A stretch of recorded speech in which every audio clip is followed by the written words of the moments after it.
नमस्कार दोस्तों, मैं हूं विष्णु सिंह और स्वागत है आप सभी का एक और नए वीडियो में। दोस्तों, इस वीडियो में हम देखेंगे क्लास 10th के साइंस के 20 ऐसे ऑब्जेक्टिव क्वेश्चन को जो आपके आने वाले एग्जाम के लिए काफ़ी महत्वपूर्ण हो सकते हैं। तो चलिए दोस्तों, वीडियो को शुरू करते हैं। प्रश्न संख्या 1 है, विद्युत चुंबक बनाने के लिए प्रायः किस पदार्थ के छड़ का उपयोग होता है। दोस्तों, विद्युत चुंबक बनाने के लिए प्रायः किस पदार्थ के छड़ का उपयोग होता है। ऑप्शन ए इस्पात, बी पीतल, सी नरम लोहा, डी में से कोई नहीं। दोस्तों, इसका सही आंसर हो जाएगा ऑप्शन नंबर सी नरम लोहा। दोस्तों, विद्युत चुंबक बनाने के लिए प्रायः नरम लोहा का उपयोग होता है। प्रश्न संख्या 2 है, हमारे घरों में जो विद्युत आपूर्ति की जाती है वह है। दोस्तों, हमारे घरों में जो विद्युत आपूर्ति की जाती है वह है। ऑप्शन ए 220 वोल्ट प्रतिष्ठ धारा होती है, बी 12 वोल्ट प्रतिष्ठ धारा होती है, सी 220 वोल्ट पर प्रत्यावर्ती धारा होती है, डी 12 वोल्ट पर प्रत्यावर्ती धारा होती है। दोस्तों, इसका सही आंसर हो जाएगा ऑप्शन नंबर सी 220 वोल्ट पर प्रत्यावर्ती धारा होती है। दोस्तों, हमारे घरों में जो विद्युत आपूर्ति की जाती है वह 220 वोल्ट पर प्रत्यावर्ती धारा होती है। प्रश्न संख्या 3 है, किसी वस्तु का प्रतिबिंब आंख के जिस भाग पर पड़ता है वह है। दोस्तों, किसी वस्तु का प्रतिबिंब आंख के जिस भाग पर पड़ता है वह है। Option A cornea, B retina, C पुतली, डी आइरिस। दोस्तों, इसका सही आंसर हो जाएगा ऑप्शन नंबर बी रेटिना। किसी वस्तु का प्रतिबिंब आंख के जिस भाग पर पड़ता है वह रेटिना है। प्रश्न संख्या 4 है, एक स्वस्थ आंख के लिए दूर बिंदु होता है। दोस्तों, एक स्वस्थ आंख के लिए दूर बिंदु होता है। ऑप्शन है ए 25 सेंटीमीटर, बी शून्य, सी 250 सेंटीमीटर, डी अनंत। दोस्तों, इसका सही आंसर हो जाएगा ऑप्शन में डी अनंत। दोस्तों, एक स्वस्थ आंख के लिए दूर बिंदु अनंत होता है।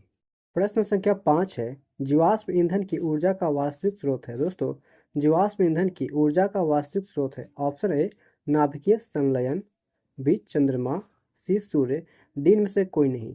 दोस्तों, इसका सही आंसर हो जाएगा ऑप्शन नंबर सी सूर्य। दोस्तों, जीवाश्म ईंधन की ऊर्जा का वास्तविक स्रोत सूर्य है। प्रश्न संख्या 6 है, विद्युत चुम्बकीय प्रेरक की खोज किसने की थी। दोस्तों, विद्युत चुम्बकीय प्रेरक की खोज किसने की थी। ऑप्शन ए फैराडे ने, बी मैक्सवेल ने, सी एम्पियर ने, डी फ्लेमिंग ने। दोस्तों, इसका सही आंसर हो जाएगा ऑप्शन नंबर ए फैराडे ने। दोस्तों, विद्युत चुम्बकीय प्रेरक की खोज फैराडे ने की थी। प्रश्न संख्या 7 है, जो नेत्र निकट स्थित वस्तु को साफ नहीं देख सकता उस नेत्र में होता है। दोस्तों, जो नेत्र निकट स्थित वस्तु को साफ नहीं देख सकता उस नेत्र में होता है। ऑप्शन है दूरदृष्टि दोष, बी निकट दृष्टि दोष, सी जाड़ा दृष्टि दोष, डी वर्णतता। दोस्तों, इसका सही आंसर हो जाएगा ऑप्शन नंबर है दूरदृष्टि दोष। दोस्तों, जो नेत्र निकट स्थित वस्तु को साफ नहीं देख सकता उस नेत्र में दूरदृष्टि दोष होता है। प्रश्न संख्या 8 है, समीकरण CSO3 तिरछिन CaO प्लस CO2 किस प्रकार का समीकरण है। दोस्तों, CSO3 तिरछिन CaO प्लस CO2 किस प्रकार का समीकरण है। ऑप्शन है वियोजन, बी संयोजन, सी उभयगामी, डी प्रतिस्थापन। दोस्तों, इसका सही आंसर हो जाएगा ऑप्शन नंबर है वियोजन। दोस्तों, CSO3 तिरछिन CaO प्लस CO2 एक वियोजन समीकरण है। प्रश्न संख्या 9 है, शाक सब्जियों को विघटित होकर कंपोस्ट बनना किस अभिक्रिया का उदाहरण है। दोस्तों, शाक सब्जियों को विघटित होकर कंपोस्ट बनना किस अभिक्रिया का उदाहरण है। ऑप्शन है उष्माशोषी, बी उष्माक्षेपी, सी उभयगामी, डी प्रतिस्थापन। दोस्तों, इसका सही आंसर हो जाएगा ऑप्शन नंबर बी उष्माक्षेपी। दोस्तों, शाक सब्जियों को विघटित होकर कंपोस्ट बनना एक उष्माक्षेपी अभिक्रिया का उदाहरण है। प्रश्न संख्या 10 है, निम्नलिखित में कौन विजातीय यौगिक है। दोस्तों, निम्नलिखित में कौन विजातीय यौगिक है। ऑप्शन ए चूना पत्थर, बी खड़िया, सी संगमरमर, डी प्लास्टर ऑफ पेरिस। दोस्तों, इसका सही आंसर हो जाएगा option number D plaster of Paris. दोस्तों, निम्नलिखित में प्लास्टर ऑफ पेरिस एक विजातीय यौगिक है। प्रश्न संख्या 11 है, निम्नलिखित में से पीएच का कौन सा मान क्षारक विलयन का मान देता है। दोस्तों, निम्नलिखित में कौन सा विलयन का मान क्षारक विलयन का मान देता है। Option A 2, B 7, C 6, D 13। दोस्तों, इसका सही आंसर हो जाएगा ऑप्शन नंबर डी 13। दोस्तों, निम्नलिखित में जो 13 जो है एक क्षारक विलयन का मान देता है। प्रश्न संख्या 12 है, कौन सा अधातु कमरे के ताप पर द्रव होता है। दोस्तों, कौन सा अधातु कमरे के ताप पर द्रव होता है। ऑप्शन ए ब्रोमीन, बी पारा, सी तांबा, डी एल्युमिनियम। दोस्तों, इसका सही आंसर हो जाएगा ऑप्शन नंबर ए ब्रोमीन। दोस्तों, ब्रोमीन एकमात्र अधातु है जो कमरे के ताप पर द्रव होता है। प्रश्न संख्या 13 है, सीसा और टीन की मिश्र धातु को कहते हैं। दोस्तों, सीसा और टीन की मिश्र धातु को कहते हैं? Option A steel, B solder, C gum metal, D उपधातु। दोस्तों इसका सही आंसर हो जाएगा ऑप्शन नंबर बी सोल्डर। दोस्तों सीसा और टीन की मिश्र धातु को सोल्डर कहते हैं। प्रश्न संख्या 14 है, ऑक्सीजन के दो परमाणुओं के बीच कितने अबंध पाए जाते हैं? दोस्तों ऑक्सीजन के दो परमाणुओं के बीच कितने अबंध पाए जाते हैं? ऑप्शन है ए 1, बी 2, सी 3, डी कोई अबंध नहीं। दोस्तों इसका सही आंसर हो जाएगा ऑप्शन नंबर बी 2। दोस्तों ऑक्सीजन के दो परमाणुओं के बीच दो अबंध पाए जाते हैं।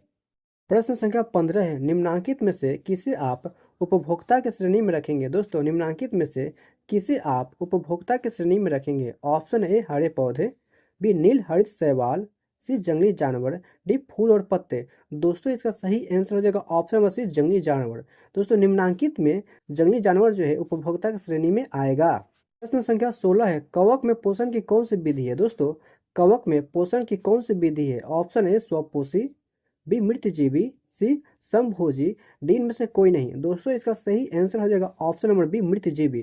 दोस्तों कवक में मृतजीवी पोषण की विधि पाई जाती है।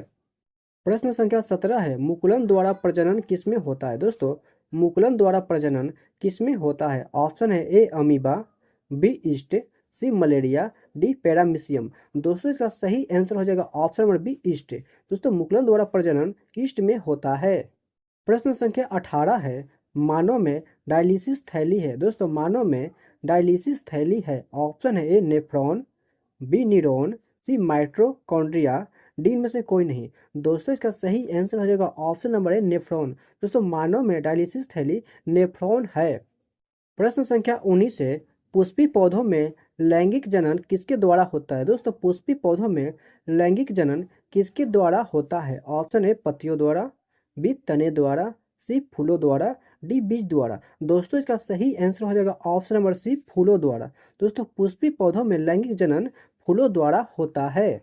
प्रश्न संख्या 20 है, निम्न में से कौन एक जैविक प्रक्रम द्वारा अपघटित होने वाला पदार्थ है? दोस्तों निम्न में से कौन एक जैविक प्रक्रम द्वारा अपघटित होने वाला पदार्थ है? ऑप्शन ए सूखे घास पत्ते, बी पॉलिथीन गैस, सी रबर, डी प्लास्टिक के बोतलें। दोस्तों इसका सही आंसर हो जाएगा ऑप्शन नंबर है सूखे घास पत्ते। दोस्तों निम्नलिखित में जैविक प्रक्रम द्वारा अपघटित होने वाला पदार्थ सूखे घास और पत्ते हैं।